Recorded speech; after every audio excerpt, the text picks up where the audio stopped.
Bienvenidas a todas las familias de Vida Abundante que se encuentran ahora frente a sus devices para disfrutar esta adoración a nuestro Dios. También quiero dar la bienvenida a todas las familias que se están incorporando a esta transmisión, aun cuando no sean o no vivan aquí en la ciudad. Somos la Iglesia Vida Abundante y estamos en Lubbock, Texas, en la 98 y en la Frankfurt. Bienvenidos. Empecemos la adoración de hoy orando a nuestro Dios. Le invito a que tome la mano a la persona que tiene a su lado, cierre sus ojos y vamos a clamar a nuestro Rey. Señor, gracias por permitirnos estar todos saludables y juntos en familia en medio de esta epidemia. Queremos rogarte, Señor, que la influencia de tu palabra y tu espíritu en esta Semana Santa tenga una repercusión de sanidad y de bendición sobre nuestro país, sobre nuestra ciudad y nuestras familias. En tus manos nos ponemos y venimos a solicitar, a buscar refugio, auxilio, poder y autoridad en tu nombre para sobreponernos a todas las dificultades, Señor, que estamos viviendo hoy en día. Que la noticia que hoy recibiremos tenga un impacto mucho más poderoso que las noticias que nos llegan por todos los medios. Te lo pedimos, Dios, poniendo nuestro corazón delante de tu altar y rogándote, Señor, tu respuesta y tu poder. En el nombre de nuestro Señor Jesús, te damos gracias. Amén y amén. En este servicio no podremos tener alabanza o testimonios, pero eso no quiere decir que usted no lo deba hacer. Le animamos que durante toda esta semana no falte la música cristiana en su hogar y tampoco la oportunidad de compartirnos a nosotros sus testimonios. Envíenos, por favor, respuesta a todo lo que estamos haciendo. Seguramente Dios está obrando en sus vidas. Déjenos saber. Estos dos elementos de alabanza y testimonio complementan la adoración genuina a nuestro Dios. Pasamos a la palabra de Dios que se encuentra hoy en Lucas 19, versículos 28 al 48. Y a este mensaje le hemos titulado El primer día de la semana. Veamos qué tiene que decirnos Dios en un día como hoy. Dicho esto, Jesús siguió adelante subiendo hacia Jerusalén. Cuando se acercó a Betfagé y Betania, junto al monte llamado de los Olivos, envió a 2 de sus discípulos con este encargo. Vayan a la aldea que está enfrente y al entrar en ella encontrarán atado a un burrito en el que nadie se ha montado. Desátenlo y tráiganlo acá. Y si alguien les pregunta por qué lo desatan, díganle, el Señor lo necesita. Fueron y lo encontraron tal y como Él les había dicho. Cuando estaban desatando el burrito, los dueños le preguntaron, ¿por qué desatan el burrito? El Señor lo necesita, fue su respuesta. Se lo llevaron pues a Jesús. Luego pusieron sus mantos encima del burrito y ayudaron a Jesús a montarse. A medida que avanzaba, la gente tendía sus mantos sobre el camino. Y al acercarse él a la bajada del monte de los Olivos, todos los discípulos se entusiasmaron y comenzaron a alabar a Dios por tantos milagros que habían visto. Ellos gritaban, bendito el Rey que viene en el nombre del Señor. Paz en el cielo y gloria en las alturas. Algunos de los fariseos que estaban entre la gente le reclamaron a Jesús, Maestro, reprende a tus discípulos. Pero él respondió, les aseguro que si ellos se callan, las piedras gritarán. Cuando se acercaba a Jerusalén, Jesús vio la ciudad y lloró por ella. Dijo, como quisiera que hoy supieras lo que te puede traer paz, Jerusalén. Pero eso ahora está oculto a tus ojos. Te sobrevendrán días en que tus enemigos levantarán un muro y te rodearán y te encerrarán por todos lados. Te derribarán a ti y a tus hijos dentro de tus murallas y no dejarán ni una piedra sobre otra, porque no reconociste el tiempo en que Dios vino a salvarte.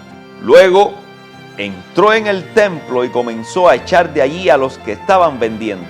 Escrito está, les dijo, mi casa será casa de oración, pero ustedes la han convertido en cueva de ladrones. Todos los días enseñaba en el templo y los jefes de los sacerdotes, los maestros de la ley y los dirigentes del pueblo procuraban matarlo.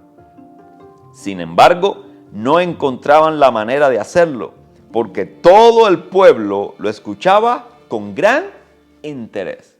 ¿Qué nos habla Dios en este texto? Bueno, pongamos a manera de introducción algunos puntos sobre la mesa. En primer lugar, se está celebrando la Pascua. Nosotros los cristianos hoy no es la Pascua lo que celebramos, es la Semana Santa, pero tienen ambas una gran coordinación. La Pascua judía era como el día de la independencia nacional de Israel. Celebraban la liberación de la muerte y también de los egipcios. Es el equivalente al 4 de julio para los estadounidenses o el 5 de mayo para los mexicanos y así sucesivamente. Hoy estamos viendo el primer día de la Pascua. Era el día 10 de Nisan y allá en Egipto Dios le había dicho que este día todas las familias de Israel buscaran un cordero y lo retuvieran y lo prepararan hasta el día 14 de Nisan, donde debían sacrificarlo. Ahora veamos de manera general todo el cuadro que estamos viendo. Realmente asistimos a la visitación de Jesús al templo de Israel que pertenecía a los judíos. Y vamos a dividir este mensaje en tres partes. Una primera parte que se encarga de describir el trayecto de Jesús de Betania y Betfagé hasta Jerusalén. Vamos a ver un segundo momento que solo lo destaca Lucas, donde Jesús se para frente a la ciudad y allí se quebranta y dice unas palabras muy relevantes para nosotros hoy. Y en tercer lugar, vamos a ver a Jesús en el templo. Veamos qué nos dice el trayecto de Jesús a Jerusalén. Allí se nos describe básicamente a un Jesús presentado como cordero. Hay tres elementos que debían definir a la ofrenda que se debía entregar como sacrificio en la Pascua. Primero, tenía que ser un cordero. El cordero apunta a un principio clave que Jesús venía a mostrar de parte del cielo, y es la humildad. El cordero tenía la característica de ser manso, de ser noble. En Filipenses capítulo 2, Pablo da una descripción de todo lo que hizo Jesús, y de lo que se nos está hablando ahí es de que haya en nosotros el mismo sentir que hubo en Cristo. Y el elemento que resalta ahí es la humildad. El Rey, el cielo, viene a ese appointment en Jerusalén con humildad. ¿Y cómo lo muestra Jesús? Pidiendo que le desaten un asno, que le traigan un burrito.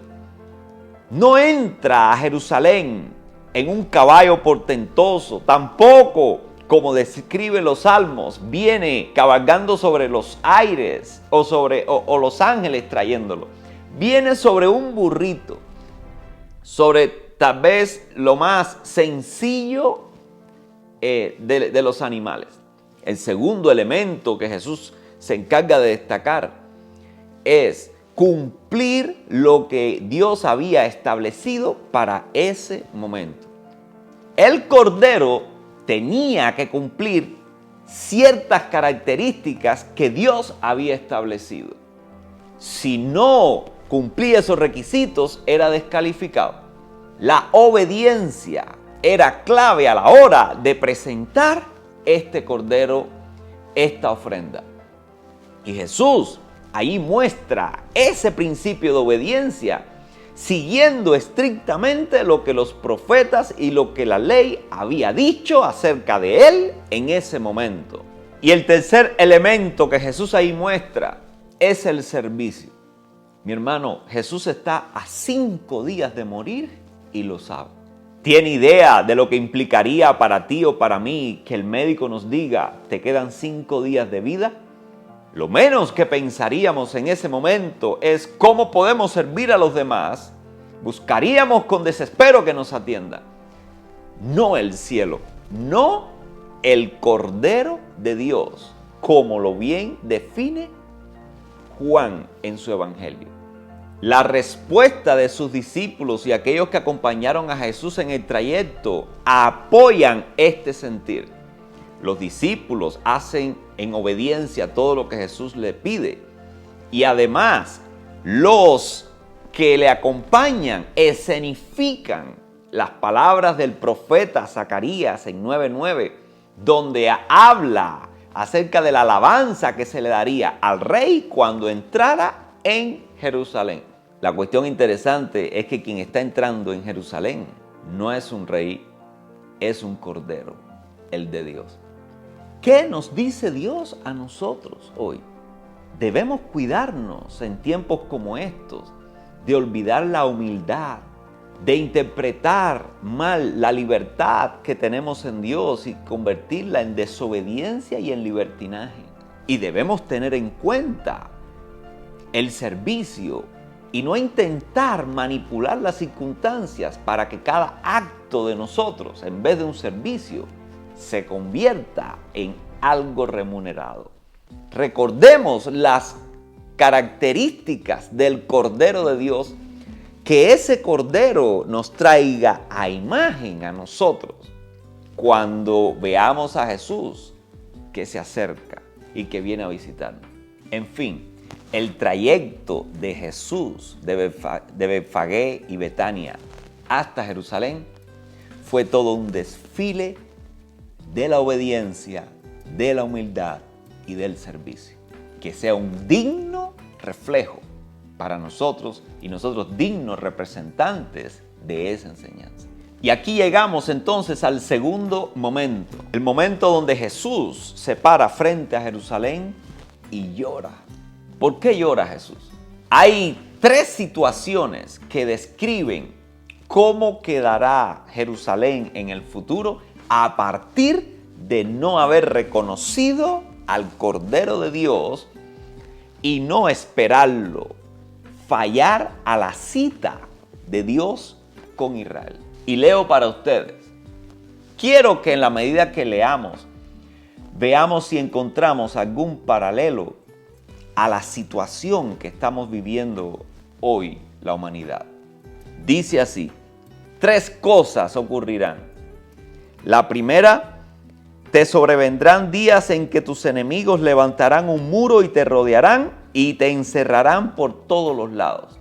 En otras versiones dice, te sitiarán. No le damos entrada al Cordero humilde, pues esa misma entrada será usada por nuestros enemigos. Y esos enemigos, lo que primero que van a hacer es nos van a aislar. Sitio, aislamiento. ¿Nos suena familiar esa palabra hoy en día? Estoy seguro que sí. Hay una segunda situación en la que se va a encontrar Jerusalén y en la que yo me identifico que podemos estar ahora.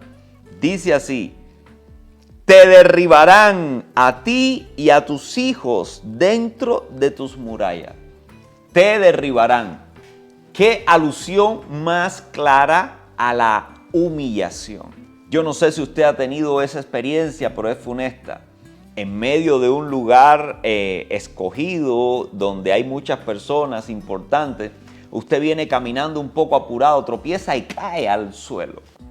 La vergüenza, la sensación de humillación que deja estar tirado en el suelo frente a todos los demás es como para no olvidarlo jamás.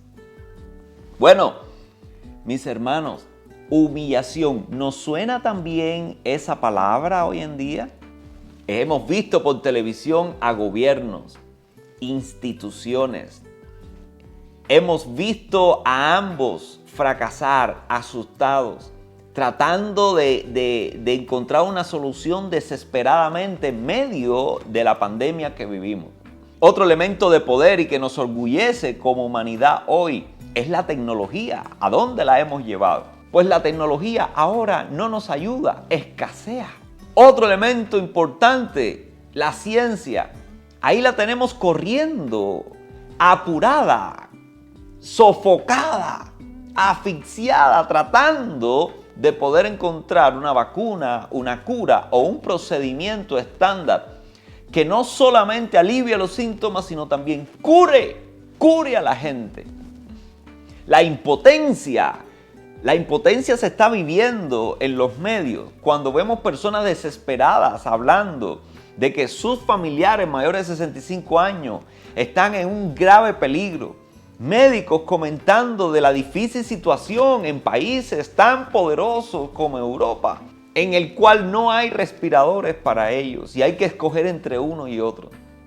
Sí, la poderosa Europa, el poderoso Estados Unidos y muchos otros países más que estamos viendo caer, estamos aprendiendo humildad, estamos viendo caer las poderosas organizaciones, gobiernos, instituciones. Nuestras medallas se están empañando y nos están dejando que dudar. Y el tercer elemento que cierra esta descripción de Jesús, este panorama, esta foto que Dios nos está mostrando, dice así: no dejarán ni una piedra sobre otra. Todo lo que hemos construido va a hacerse sal y agua. Al menos aquí en Estados Unidos sabemos lo importante que es la economía. La hemos tratado de construir, hemos hecho cualquier cantidad de esfuerzo para poder lograr una sólida economía y una poderosa industria que nos lleve adelante, que nos impulse, que nos desarrolle más. Bueno, ¿qué está pasando con la economía? No está quedando dólar sobre dólar. Nos estamos abocando a una deuda trillonaria, una deuda que vamos a cargar sobre los hombros de nuestros hijos y de nuestros nietos. ¿Qué panorama, tal vez representado con las características de la modernidad, pero qué paralelo, qué coincidencia, qué manera más clara de establecer una semejanza? Lo que me lleva a mí a preguntarme, ¿habrá estado Jesús a la puerta de mi vida, a la puerta de mi hogar, a la puerta de mi ciudad o de mi país o a la puerta de este mundo y no hayamos entendido el tiempo de nuestra visitación? Y aún teniendo un templo y aún teniendo celebraciones y aún teniendo la forma de una religión, no hayamos reconocido el tiempo de nuestra visitación y estemos ahora viendo cómo todo en lo que hemos creído y hemos construido y le hemos puesto empeño y corazón se viene desmoronando. Sin dudas esto nos trae una lección. Dios nos está hablando, mundo. Dios nos está hablando, hermano y hermana. Estemos atentos y respondamos. Sequemos las lágrimas de Jesús. Salgamos a la puerta de nuestro corazón. Escuchemos con atención que hay alguien que toca a esa puerta y llama. Ojalá podamos abrir la puerta, invitarlo a cenar y dejarlo que cene con nosotros.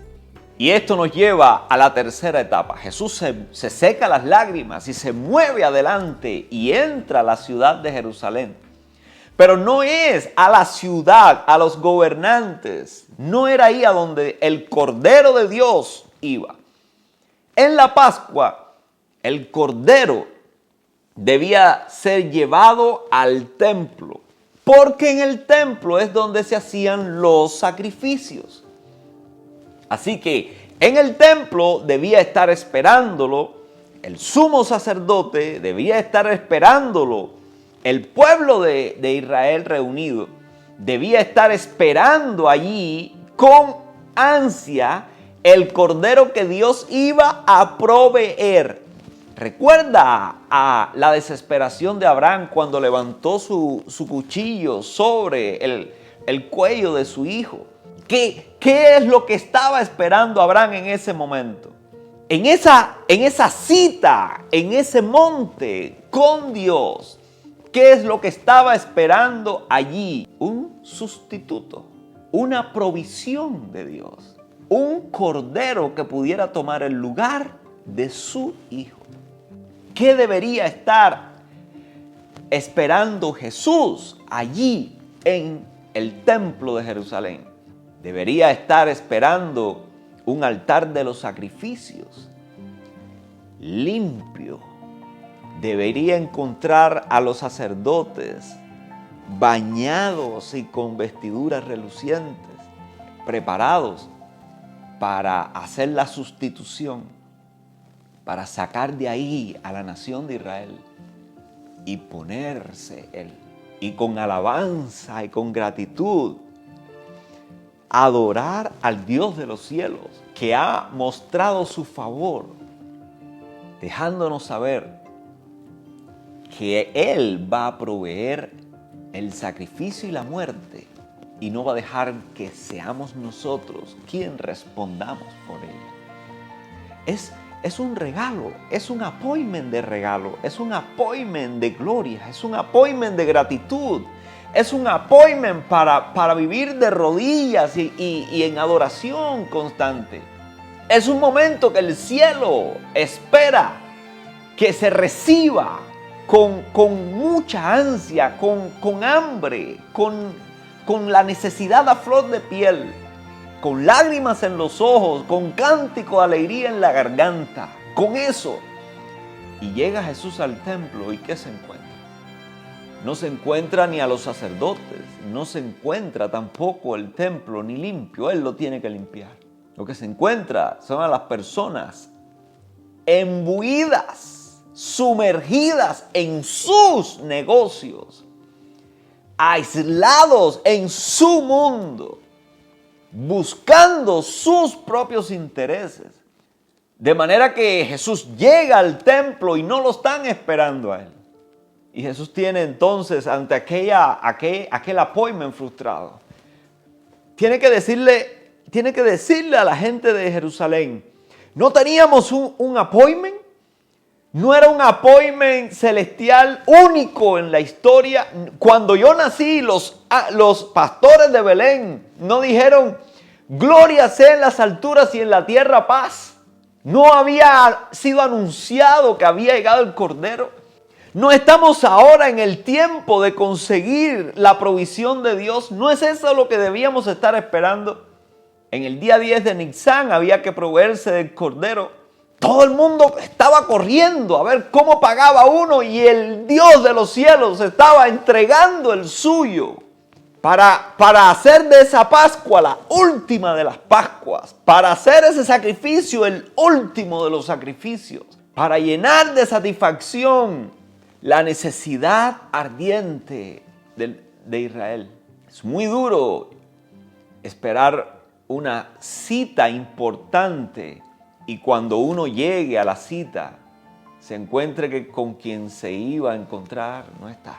O está haciendo alguna otra cosa. Qué frustrante, qué humillación.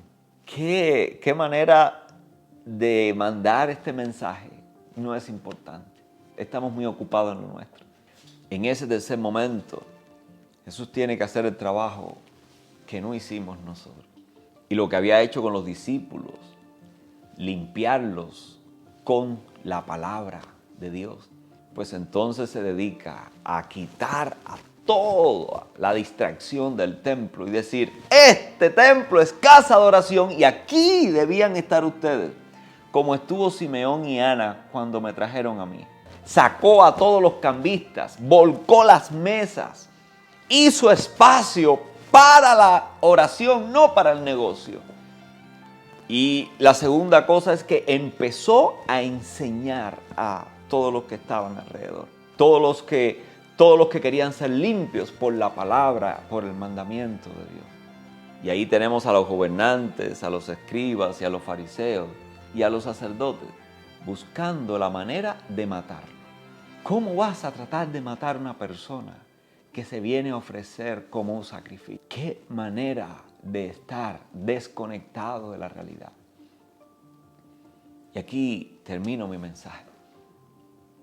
El primer día de la semana, el trayecto que ilustra al Cordero, obediente, humilde y servicial. Se frustra y llora a la puerta de quienes deberían recibirlo y ve con desgracia el sufrimiento que le viene, aislamiento, humillación y destrucción de todo lo que han construido. Y continúa solitario al templo y se encuentra allí que no lo estaban esperando.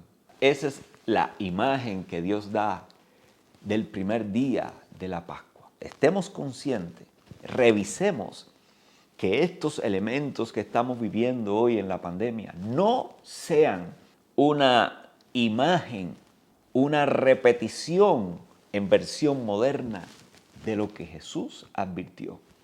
Echemos para atrás el casete en esta Semana Santa en medio del coronavirus y revisemos si Jesús no lo hemos dejado que repita esta misma trayectoria, estas mismas lágrimas y esta misma limpieza en el templo. Vengamos delante de Dios, arrepentidos, mostrando dolor con la vergüenza ilustrada en nuestros ojos de que Él ha venido al appointment y nosotros nos olvidamos. O peor, esperábamos otra cosa. Que Dios nos perdone y que con su bondad, con su sacrificio, con su ministerio, nos traiga de vuelta al buen camino. Les invito que nos postremos allí donde estamos y juntos levantemos una oración al que tiene el corazón en el pecho de tal manera que tiene para perdonar y volvernos a darnos la oportunidad. Padre amado, fallamos y hoy vivimos las consecuencias. Te rogamos, Señor, que nos perdones. Estamos solicitando, pidiendo perdón. No ha habido, Señor, en nosotros obediencia, ni imaginar compararla con Jesús. No ha habido humildad, Señor. No la ha habido. Y no ha habido tampoco, Señor, entrega sacrificial. Y estamos hoy viviendo las consecuencias, Señor, donde hay humillación, donde hay aislamiento y donde hay, Señor, pérdida de todo en lo que hemos invertido la vida. Y has llegado, Señor, a tu templo, a nuestro corazón y los has encontrado ocupados con 1000 cosas. Perdón. Tú has hecho tu trabajo. Nosotros no hemos hecho el nuestro. Permite, Señor, que en esta semana podamos rectificar, aunque sea llevados por la fuerza que nos imponen las circunstancias. Que reflexionemos, Señor, y que tu Espíritu nos guíe al arrepentimiento y que disfrutemos, Señor, la paz que viene con el perdón y que las lágrimas las pongamos nosotros, no tú, Señor. Y manos a la obra, estemos listos, Señor, a ser limpiados por ti. Que esta semana sea el antídoto espiritual que nos prepare, Señor, para salir de esta crisis.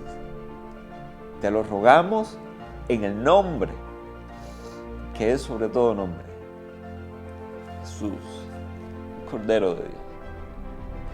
Amén y amén.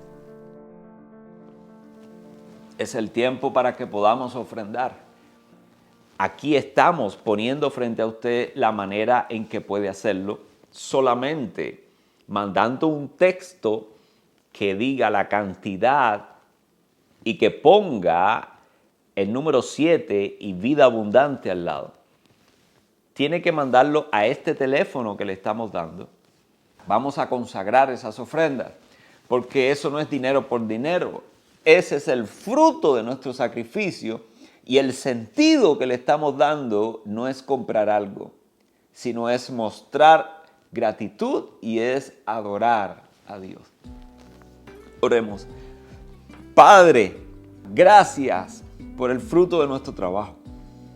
Señor, nos da placer y con extremada devoción queremos ofrendarte, queremos compartir de lo que nos has dado para que sigas llevando este mensaje, para que sigas haciendo tu obra sobre aquellos que lo necesitan.